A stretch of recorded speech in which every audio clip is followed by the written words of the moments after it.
Hey y'all, it's St. Pam again.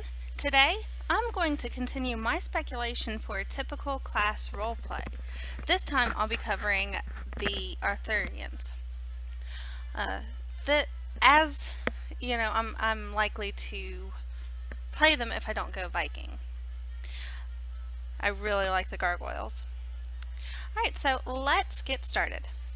The first class that we see on the website is the Abbot. This class will spend a great deal of time separated from the world. They do this to look out for their charges. When they aren't separated, they spend their time closed away with their peers, studying and increasing their magical prowess.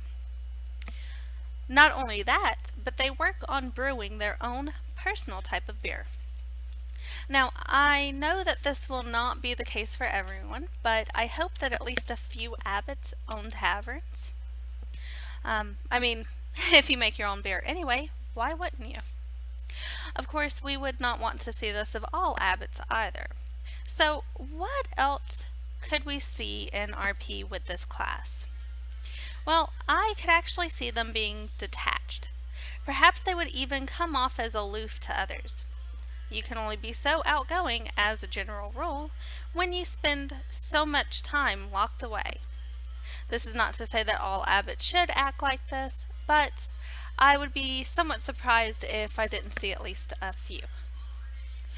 Next up, we have the Blackguard. These are archers. A man by the name of Edward created this order with the intent of defeating abominations from the Black Mire. This order has taken on a lot of risk so that they could protect others. They also started to follow Arthur very early on, back before magic returned to the world. To represent their namesake, these archers tend to wear quite a bit of black. I see this class as being along the traditional line of archers, though game mechanics will likely not allow for this. In RP, I see them in ranks firing volleys at their enemies. That, however, has really little to do with the individuals and more with how guilds run their events. So let's go on to the individuals. This class I see being equal parts serious and competitive about their combat prowess. I also see them sitting around campfires and in taverns after battle, casually fletching arrows and waxing their bows. I imagine they are fairly boisterous when they are off duty. Though there may be drinking, I don't see it usually being to excess. Now it's time for the Black Knights. Of course, the first thing that pops into my mind is Monty Python and the Holy Grail, but that's got little to do with this class. Most likely it has nothing to do with this class. I would, however, be lying if I said that I wouldn't like to see an Easter egg revolving around that. Anyway, on to details about this class. According to legend, Arthur was father to the first Black Knight before he became king. As is often the case in these legends, they did not get along very well, and his son left to wander. He only returned to his father after he went into the depths. He had been changed by his experiences and swore himself to Arthur's service. Anyone that wishes to become a Black Knight must also swear an oath to the king. They swear that they will always follow him into battle. This class also tends towards black armor, though they wear the color to signify that death is upon their enemies. These men and women I see acting more along the lines of a formal army. Perhaps a bit unruly when they are not in armor, but much more serious once in their uniform. In battle, they would likely be relentless, unwilling or unable to stop until the job was done. I think that a lot of their identity would be wrapped up in their military service. Let's move on to Dreadcallers. This is a class of spirit mages. Their magics require souls, and so they use the souls of criminals. However, they are not allowed to keep these souls indefinitely.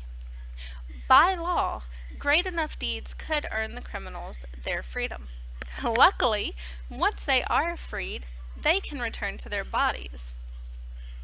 The use of criminal or tainted souls means that they are much darker, in fact, the darkest of the souls used in all of the realms. This class initially puts me in mind of warlocks in many games. However, I don't see them being particularly evil in mindset. Not as a general rule, at least. If they hear the souls they use, if they can hold conversations with them, then I could see them being viewed as eccentric, especially if these dread callers hold their conversations out loud. Perhaps some of them will even go mad. Let's talk about enchanted knights now. Here we have a shape-shifting class.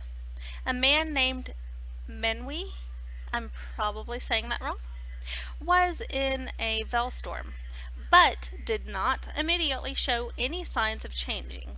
He did, however, fall into a coma. He remained in this coma, wrapped in a cocoon, for 40 years. But even after he emerged, he did not appear changed. He had, however, gained the ability to change his form, which he shared with others. So, this class is actually a little harder for me to define in terms of RP. Still, I'm going to give it a shot. I see this class being very proud, almost to the point of annoyance. Perhaps some, if not most, will see themselves as superior to their brethren. We'll have to see more lore about them, which I'll get into in later videos, before we can be sure. We've got Flame Wardens now. This class protects the eternal flame. They also carry some of it with them, which powers their magics.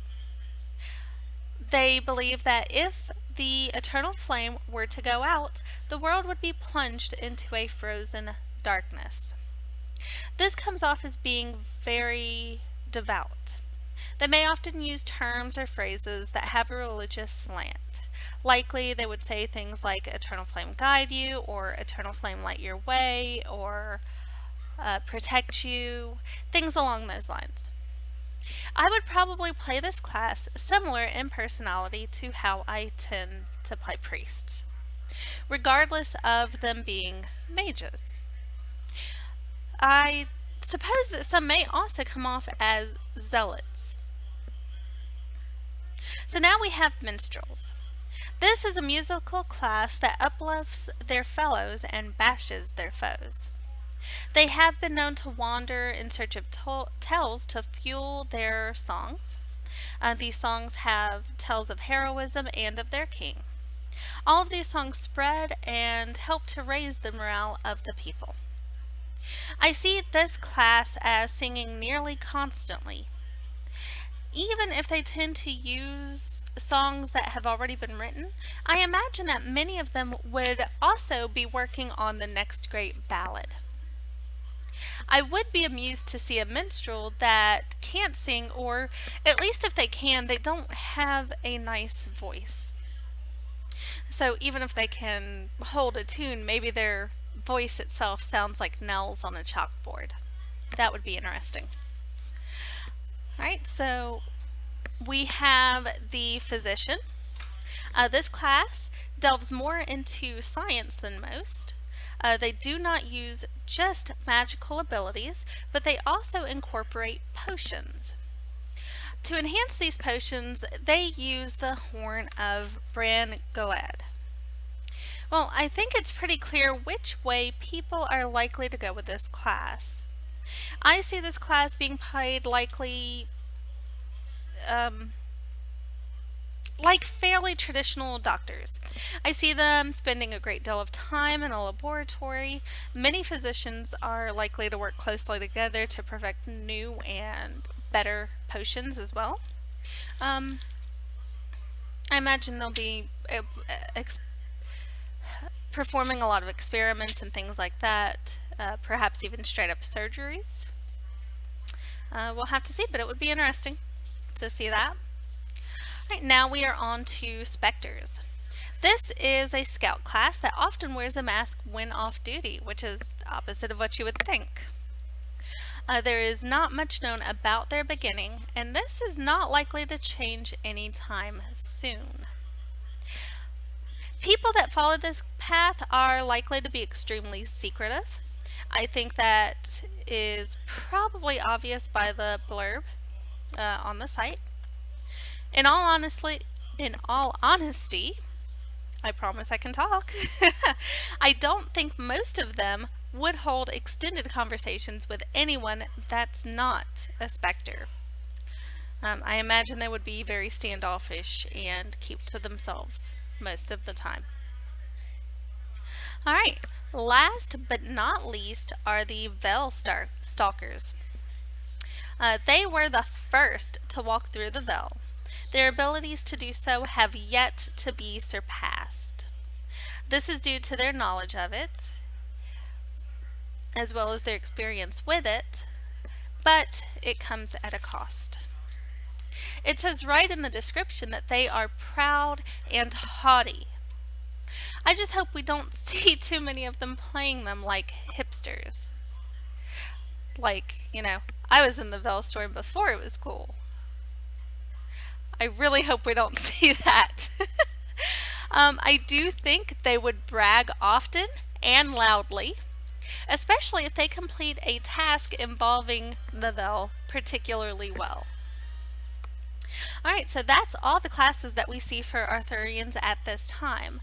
This is just pure speculation on how people may roleplay them. Your mileage may vary. I would love to hear your opinion on this as well, though, so leave a comment and let me know what you think on how you intend to play certain classes, if you're going to be Arthurian or if you're even considering it. Alright, now I want to take a moment to share something with you.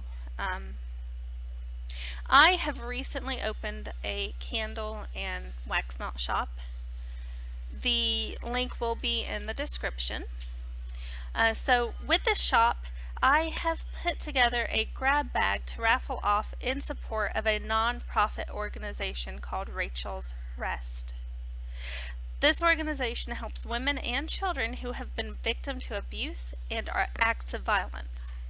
They help to find balance as these victims recover. So it's a really good cause. All of the proceeds from the grab bag go to it, and you get a nice sample of everything that I have to offer. Again, the shop just started out, so it's not a huge grab bag. At this point, it was originally worth $11, but I've added a couple more things, so now it's worth about $13 or $14. So yeah, it's a nice little grab bag. You get to sample everything that I'm offering, see how you like it. Everything I make is beeswax. I use different shapes. You can completely customize the items, pick what shape you want for the wax melts, for example, the color, the scent, and the candles will have wood wicks as well. So there's a lot of options there. Now, even if you don't purchase a raffle ticket, please help to spread the word.